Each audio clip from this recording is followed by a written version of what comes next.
Hello everyone, అందరూ ఎలా ఉన్నారండి? బాగున్నారా? మేమైతే చాలా బాగున్నామండి. మీరందరూ కూడా బాగుండాలని మనస్ఫూర్తిగా అయితే కోరుకుంటున్నాను. ఇంకా ఇదైతే మంగళవారం ఉదయం నుంచి సాయంత్రం దాకా నేను చేసుకున్న పనులైతే మీకైతే చెప్పేస్తాను. అయితే ఇంక ఉదయం టీ పెట్టేసేసుకున్నానండి. ఈ వీడియో అయితే స్క్రిప్ట్ చేయకుండా అయితే చూడండి. నా లాగ్ కంటిన్యూ చేస్తానే మా ఇంటి బడ్జెట్ గురించి అయితే చెప్తానండి. మాకు వచ్చే ఆదాయం గురించి, మా ఇంటి ఖర్చుల గురించి అయితే ఈ వీడియోలో మీకైతే చెప్దాం అనుకుంటున్నాను. మీరైతే చూసేయండి. పూర్తిగా స్క్రిప్ట్ చేయకుండా మొత్తం అయితే వీడియో చూడండి. అయితే కొత్తగా నా ఛానల్ని చూసేవాళ్ళు అయితే సబ్స్క్రైబ్ అయితే చేసుకోండి. వీడియో చూసేవాళ్ళు ఒక్క లైక్ కానీ చేసుకున్నారంటే నా ఛానల్ అయితే గ్రోత్ అవుతుంది. ప్రతి వీడియోలో అడుగుతున్నానని ఏమీ అనుకోవద్దండి, ఎందుకంటే నాకు లైక్ అంత ఇంపార్టెంట్ కాబట్టి ప్రతి వీడియోలో అడుగుతున్నాను. మీకు ఒక్క లైక్ చేయడం వల్ల మీ డబ్బులు ఏమీ ఖర్చు కావండి. కాబట్టి నాకైతే ఒక్క లైక్ అయితే వేసుకోండి. మీకైతే చాలా థ్యాంక్స్ చెప్తాను లైక్ కానీ చేసుకున్నారంటే. అయితే ఇక్కడైతే పిల్లల కోసం క్యాబేజీ అయితే కర్రీకి అయితే ప్రిపేర్ చేశాను కదా. మా పాపకైతే తల అయితే దూతున్నాను. అదైతే మోడల్ జడేయమంటే నాకైతే రాదమ్మా అని చెప్పి నాకు వచ్చినట్టయితే జడేసేసానండి. ఇక్కడైతే నేను క్యాబేజీ ఫ్రై చేశాను. పిల్లలకైతే టిఫిన్కి అయితే దోశ ఇచ్చేసానండి. పిల్లలు అయితే తినేసేస్తున్నారు.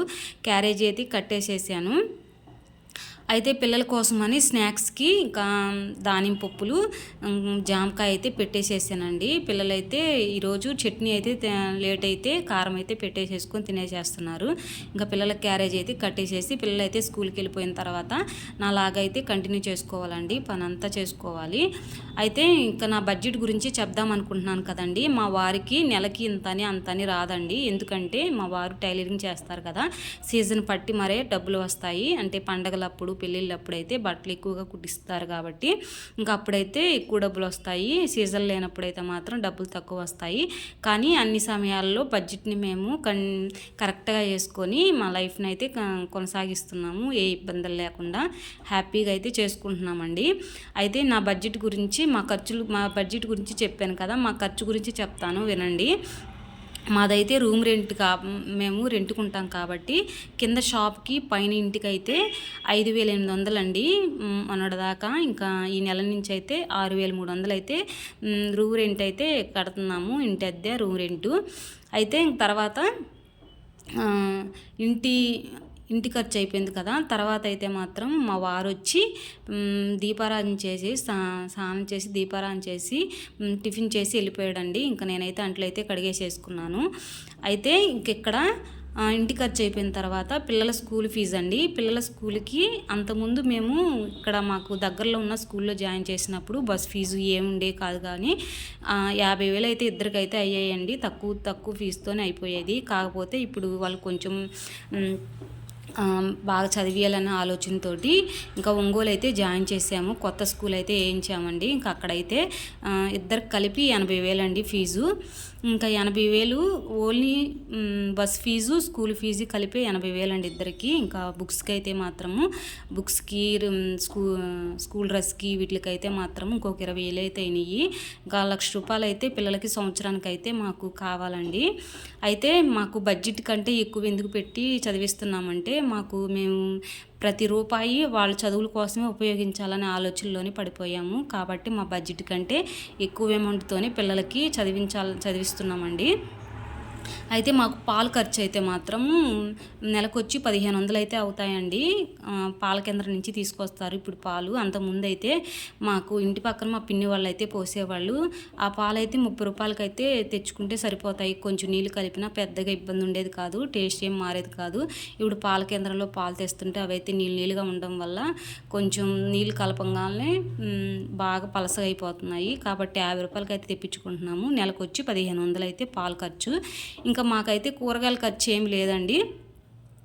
ఇక్కడైతే నేను పచ్చడికైతే పొయ్యి మీద పెట్టేశాను. ఉదయం క్యాబేజీ ఉంది కదా, అందుకని. అయితే కూరగాయల ఖర్చు ఏమీ లేదండి, ఎందుకంటే నెలకొచ్చి ఒక 300 నుంచి 500 లోపే అవుతాయి. మా అమ్మమ్మ అయితే కూరగాయలు అయితే తెస్తుందండి. మాకు కూరగాయలకైతే పెద్ద ఖర్చు ఏం కాదు. అయితే ఇక్కడ కూరగాయలు ఖర్చు అయిపోయిన తర్వాత సరుకులు ఖర్చు అండి. సరుకులు అయితే నేను అంతకుముందు ఏ సరుకులు అయిపోతే ఆ సరుకులు అయితే ఎప్పటికప్పుడైతే తెప్పించేసుకునేదాన్ని. కానీ 2 నెలల నుంచి మాత్రము డీమార్ట్ నుంచి సరుకులు అయితే ఒకసారి నెల ఖర్చులకి సంబంధించి తెచ్చుకుందామని చెప్పి ఒకసారి అయితే తెచ్చుకుంటున్నాము. అవైతే 6,500 అయితే అయినాయండి. ఇక్కడ నేను ఏం మాట్లాడుతున్నానంటే మా నూనె ఖర్చు గురించి చెప్దామని నేను ఇక్కడైతే మాట్లాడుతున్నాను. మేము నలుగురు ఉంటాం కదండి, నలుగురికి 3 కొబ్బరి నూనెలు అయితే వాడతాము. ఏమేమి అనుకుంటున్నారా? మాకు మా వారికి అయితే మాత్రము కొబ్బరి నూనె అయితే వాడతామండి. పెద్దమ్మాయికి అయితే అశ్విని వాడతాను, చిన్నమ్మాయికి అయితే వాటికే వాడతాను. అంతకుముందు అయితే పెద్దమ్మాయికి చిన్నమ్మాయికి కలిపి అశ్విని వాడేదాన్ని. పెద్దమ్మాయికి పలసగా ఉండేదండి చిన్నప్పుడు, ఒక 2 ఇయర్స్ 3 ఇయర్స్ అప్పుడు పలసగా ఉండేది. అశ్విని హెయిర్ ఆయిల్ వాడిన కాడి నుంచి అమ్మాయికి అయితే పెద్ద అమ్మాయికి ఒత్తుగా జుట్టు అయితే ఉంది. చిన్న అమ్మాయికి అయితే జస్ట్ 1 మంత్ 2 మంత్స్ నుంచి అయితే మాత్రము వాటికైతే వాడుతున్నాము. అశ్విని దానికి ఎందుకో పడలేదు, ఇంకా అందుకని నేను ఇక్కడైతే దాని గురించే చెప్తున్నాను. మేము నలుగురు ఉన్న 3 కొబ్బరి నూనెలు అయితే వాడుతున్నామని.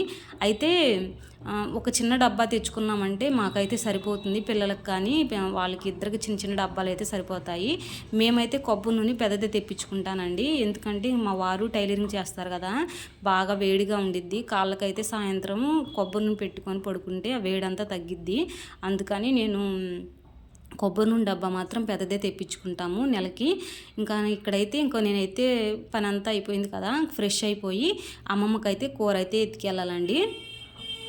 అయితే ఎంత ఆదాయం వచ్చినా సరే భార్య భర్తలు అండర్స్టాండింగ్ కానీ ఉంటే నెల ఖర్చులు ఎలాగైనా అంటే తక్కువ వచ్చిన డబ్బు సరిపోతుందని నేనైతే నమ్ముతానండి. మా వారు అలాగే కోఆపరేషన్ చేస్తారు, పెద్దగా ఇబ్బంది ఉండదు. మాకు 10,000 వచ్చినా 60,000 వచ్చినా దాంట్లోనే సర్దుకునే మనస్తత్వం కాబట్టి ఇద్దరికి మాకు చాలా అంతగా ఇబ్బంది ఉండదు. నెలంతా జరిగిపోతూనే ఉండింది ఎప్పటికప్పుడు. అయితే సేవింగ్ విషయాలకు వచ్చేటప్పటికి మనం ఒక 10 ఏళ్ళు అయితే సీటీ అయితే కడతామండి.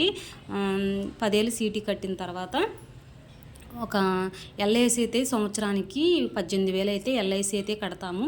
పిల్లల సేవింగ్ కోసం అయితే మాత్రము సుకన్య యోజన పథకం అయితే ఇద్దరికి అయితే కడుతున్నామండి. దాదాపు 6 సంవత్సరాల నుంచి కడుతున్నాము. చిన్నమ్మాయి పుట్టిన 2వ సంవత్సరంలో అంటే 2015లో పుట్టింది కదా, 2016 నుంచి స్టార్ట్ చేసామండి ఇద్దరికి. దానికైతే కొంత అమౌంట్ అయితే తీసి పక్కన పెట్టేసేస్తాము. ఇంకా అదేవిధంగా మా వారు పోస్ట్ ఆఫీస్లో కొంత అమౌంట్ అయితే కడతాడు మా వారి పేరు మీద. నెలకొచ్చి 1,600 1,500 కడతాడండి.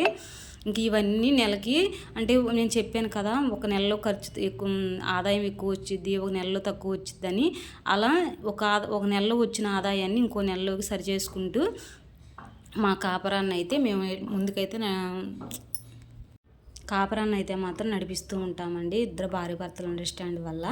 అయితే ఇంకా ఈ సేవింగ్లతో వీటితో పాటు పిల్లలకి మధ్యన బట్టలు, ఇంకా విడి బట్టలు ఉంటాయి కదా, ఆడపిల్లలకి మాత్రం బట్టల విషయంలో మాత్రము లోటే చేయమండి. మేము పిల్లల విషయంలో ఏది వాళ్ళకి ఇది కావాలి అది కావాలని లేకుండా వాళ్ళకి ఏది కావాలంటే అది తీసుకొస్తాము. ఎందుకంటే మేము ఆ సిచ్యువేషన్ నుంచి ఎదుర్కొన్నాం కాబట్టి, మా అమ్మ వాళ్ళు లేని పరిస్థితి నుంచి నేను ప్రతి విషయాన్ని సర్దుకునేదాన్ని అండి. ఇంకా మా పిల్లలు అలా ఉండకూడదు ప్రతి దానికి అని చెప్పి వాళ్ళకైతే అన్నీ సమకూరుస్తూ ఉంటాను. ఇంకా సాయంత్రం అయితే మాత్రము బెండకాయలు ఫ్రై అయితే చేస్తున్నాను. మధ్యలో అయితే 4:30 టైం అయితే మక్క వాళ్ళు వచ్చారండి, లేకపోతే మక్క వాళ్ళు వస్తే ఇంక వాళ్ళతో మాట్లాడుతూ వంట అయితే చేయలేదు. లేకపోతే పిల్లలు వచ్చేటప్పటికి వంట అయితే పూర్తి చేసేస్తానండి. అంటే సాయంత్రం 5:30 దాటిన తర్వాత పిల్లలు వస్తారు. వాళ్ళైతే వచ్చి ఫ్రెష్ అయ్యి ఫుడ్ తినేసేసి స్టడీకి అయితే వెళ్ళిపోతారు. ఇంకా కాకపోతే ఇప్పుడు లేట్ అయిపోతే నేనైతే పూజ చేసేసి వంట అయితే రెడీ చేశాను పిల్లల స్టడీ నుంచి వచ్చేలేకి. ఇంకా పిల్లలకైతే భోజనం తినేసేస్తున్నారు.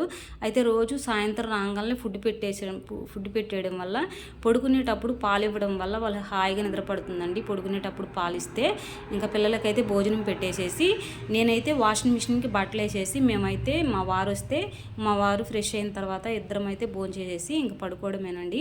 ఈ వీడియో మీకు నచ్చితే మాత్రం ఒక లైక్ చేసుకొని షేర్ చేసుకొని సబ్స్క్రైబ్ చేసుకోండి. ఫుల్ వీడియో చూసినందుకు చాలా థ్యాంక్స్ అండి, మరీ థ్యాంక్స్ చెప్తున్నాను. మీరందరూ చూసే ఉంటారనుకుంటున్నానండి. బాయ్.